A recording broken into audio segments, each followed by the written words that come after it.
It is Monday, April 20th. All right, so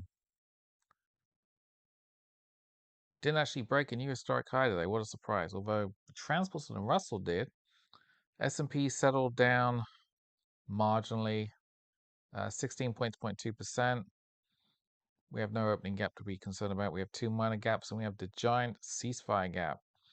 That's an issue. It's a huge issue into May. So if we don't, I don't expect it to be tagged this week, maybe next week, or maybe early May. But it should be tagged by May 11th, in my view. That's just that would be just purely on a cyclical retrace. I mean, you can't have giant gaps like this left untagged. These little ones, don't really care about them. And yeah, red gap, of course, is crazy out of range now. But this one's an issue. This needs to be retraced to at least minimum. We have a cyclical rollover. That's something. See, there you had your cyclical turn there, and then it went positive on there. So we have a rollover. Clearly, momentum's going to remain positive until at least next week. So, and on the way down, first support other than these micro gaps will be red. Will be the Teneme, currently at 69.19, and that'll be around. That'll be 7,000. Pretty a couple of days. So VIX did actually have a black candle today. Also note that the fact that the upper spike is I guess that was in, yeah, technically we had 1999 in pre-market. Be a black candle. So equities will be inclined to open up, and VIX will be inclined to open down. I will note on a VIX daily chart, you could have momentum turning positive before the weekend. So that's kind of interesting. We have an upside gap to 20, a lot of resistance around 25, 26, but that's a fair old way up. That's gonna, this green gap is syncing up with the orange gap, the ceasefire gap. That's what it is, right? It's the ceasefire gap. Yeah, VIX is kind of leading the S&P right now. That's interesting. And let's start with some individual stocks. Let's start with Apple, which of course, again, the news never ends. It's overwhelming, really, isn't it? CEO Cook is stepping down. So, from what I understand, they've already picked a successor. Some guy, was it Turnus or whatever? But that's not going to happen until maybe late summer. Apple's up $2.82. In after hours, I was seeing it around 270, which is like barely a percent down. So, but we can even argue we have a break above trend, but still, Cook's got to leave. And if you read around some of the comments so far on X, for instance, you'll see that a lot of people are just pointing out the obvious. Tim Cook didn't innovate. He didn't do anything really. A few trivial things, but really it was just a case of just keep updating the phone. Nothing new. Nothing new. So the people in the comments saying, well, maybe the next guy will be more creative, but I don't know who the hell is this Turnus guy? I don't know. Is he just another corporate exec? Is that it? Because Apple didn't become Apple because of putting in a financial / accountant guy. Steve Jobs was a magnificent innovator. Cook just did nothing. Anyway, he's on his way out. Probably, September time. And moving on.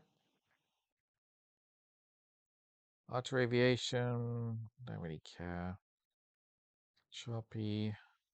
American Eagle up 2.4%. It's a bit resistance around the 50-day.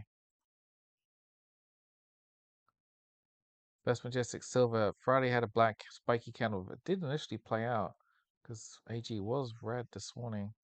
AMD, okay, Yeah, so we had a newer strike high 287.61, but we did settle down 1.2%. And today's candle is bearish engulfing. Was Friday's candle black? Oh yeah, it was. Yeah, so Friday's black candle did play out, although yeah, new historic high, but a bearish engulfing candle. So yeah, we're on the high end. We've had a hell of a run, and yeah, I'm not marked it on here, but where's the ceasefire gap on here? I guess it's there, right? Around 225. Amazon, there's another one. Black candle played out down 0.9.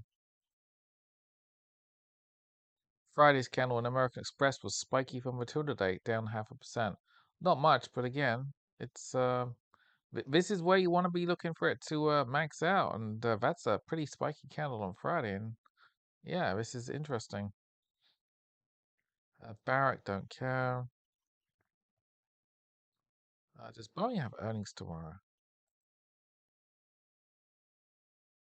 Oh, earnings on Wednesday morning. Okay, just checked.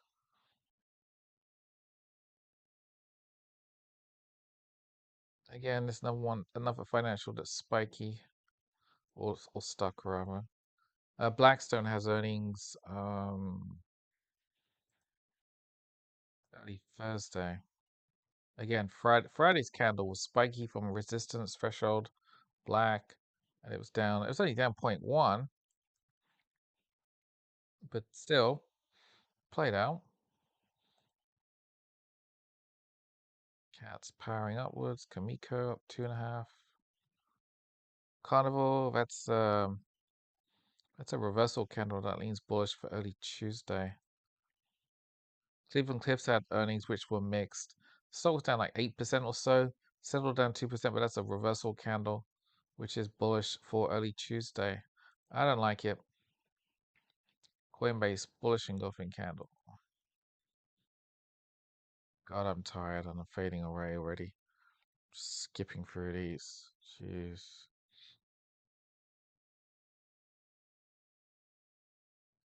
Wow, look at that new historic high. Reversal candle though. Bullish for early Tuesday. Google was down a bit. Home Depot, early weakness, reversing up, pushing against the 50-day again. There's the ceasefire gap. It's going to have to be dealt with sooner or later.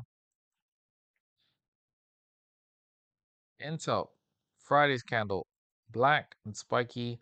Intel was down 4.1%. Basic target is the ceasefire gap, 55 to 52. So $10 down, that's roughly, what is that, 17% downside. Just to get to that. Joby down, black candle played out on Friday. JP Morgan, it was briefly down, it looks. It settled up 2%. Nothing bearish there. The KKR was up 0.3. Friday's candle was bullish engulfing. That did play out initially. Settled with a reversal candle, bullish.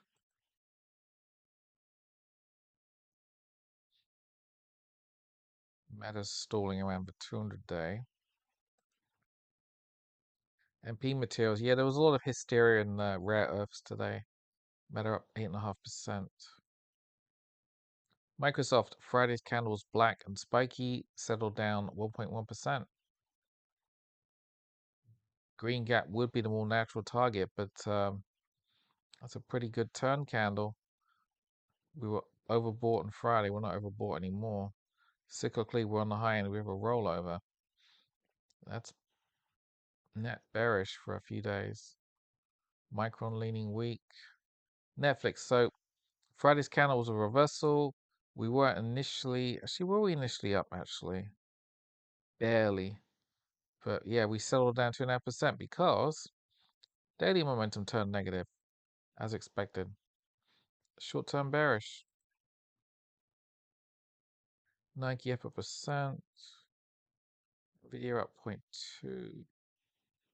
Onto is at 7%. It could be bullish drones in the long term. Occidental. Friday's reversal candle played out. Many of the energy stocks had reversals on Friday.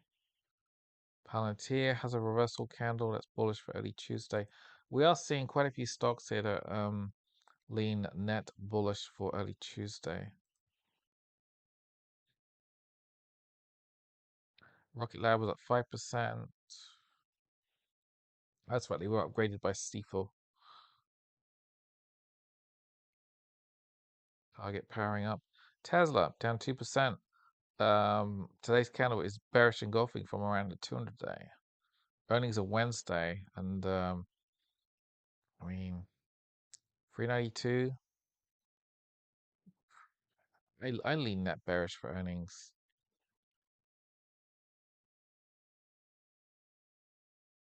Yeah.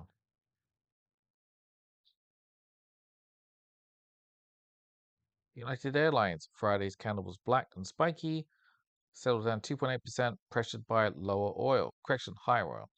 Today's candle is it a reversal? No. So nothing bullish there. Could it go up to teal gap? I mean, earnings are Tuesday after hours. So it could, if the most bullish case would be it jumps into teal gap. Again, the concern should be oil and jet fuel shortages in the UK and Europe. Cyclically, it's on the higher end, so you've had a good run. It's going to be difficult to go much higher.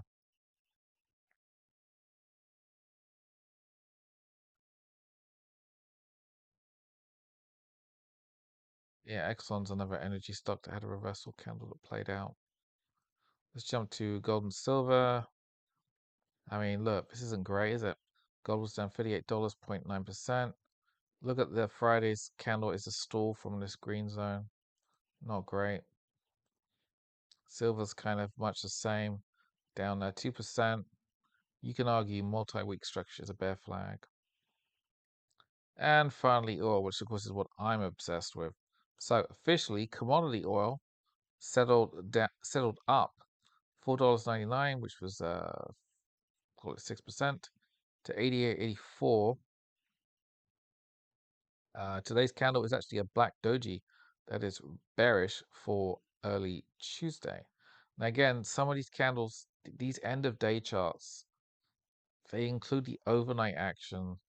So, for instance, we never printed $80. Actually, I don't know. But anyway, that is black doji. Technically it is bearish for early Tuesday. Cyclically, we're on the low end. I want to look at USO on a daily. So for USO, and I was droning on about this since Friday. Spiky floor, reversal candle. It was a hammer candle that played out. We settled up 4.5%. Today's candle is not black, to be absolutely clear. We settled quite comfortably above the opening level. So now it's like, okay, do we break above this little declining trend, which I'm suspect about whether I want to include it. But maybe I want to tighten it up a bit. It's a bit loose. Yeah, you could argue that. I mean, yeah, I kind of want to put it under. Anyway, yeah, because the 10 of May is under here now.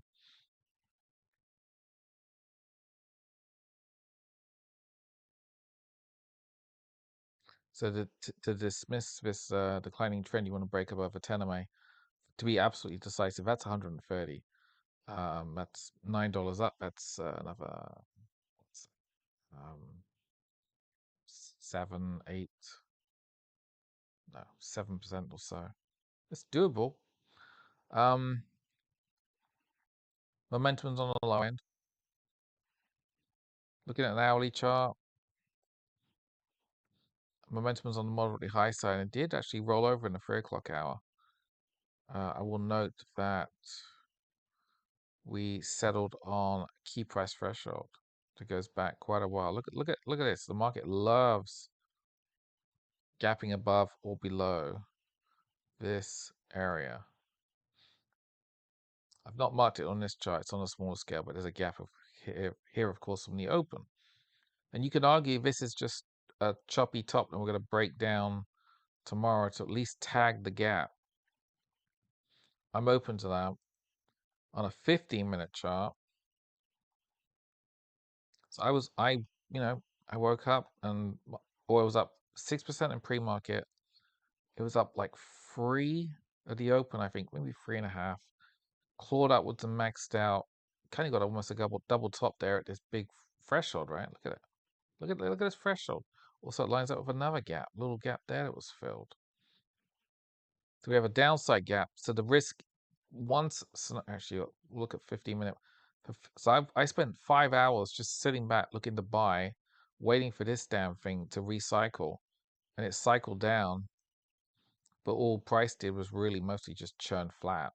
That's how it is sometimes. Sometimes you'll consolidate before you take another step upwards. So maybe it's possible we could jump at the open on Tuesday, but it is kind of a bit mixed because the hourly charts lean bearish.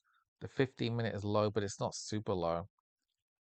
And be quite clear, I'm open to the notion that we kind of gap down briefly tomorrow and then resume upwards and then kind of get up to teal gap and fill teal gap and then push upwards into the weekend.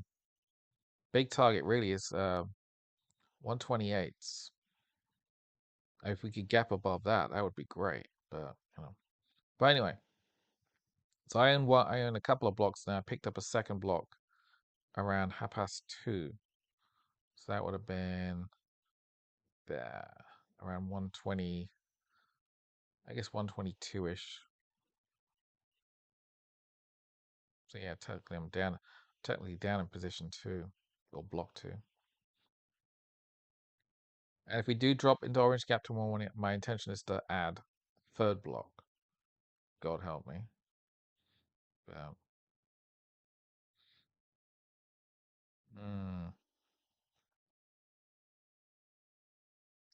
What do I want to end with? I don't know. I don't know. We'll just keep it short there, I guess. So look, on balance, especially the VIX daily. The VIX daily suggests that the S&P will open up tomorrow morning, but I wouldn't expect much. I think the Friday high 71.47 should hold, and then maybe we'll swing lower. Maybe, in theory, we should. Yeah. Anyway, again, my central issue is that I don't believe there'll be a peace deal. I don't believe there will be any kind of agreement that the missiles will start flying. I called February 28th correctly, and I'm asking myself the question: am I going to be right about this, or is oil going to implode and break a new cycle low? I'm going to be caught on the wrong side. I am playing June contracts, so I can sustain being on the wrong side for a week or two. After that, it would get really problematic. My guess, though, is that we have resumption of hostilities sometime soon. Could be tomorrow, could be Wednesday, could be the weekend. But for me, oil was a buy. Should have bought it Friday morning, but I wasn't bold enough. I mean, you can see here on Friday morning. I mean, look, market floored just before typical turn time of 11. And off we went from 110 to 122. It's $12. Anyway, have a good evening and have an entertaining Tuesday. Should be interesting.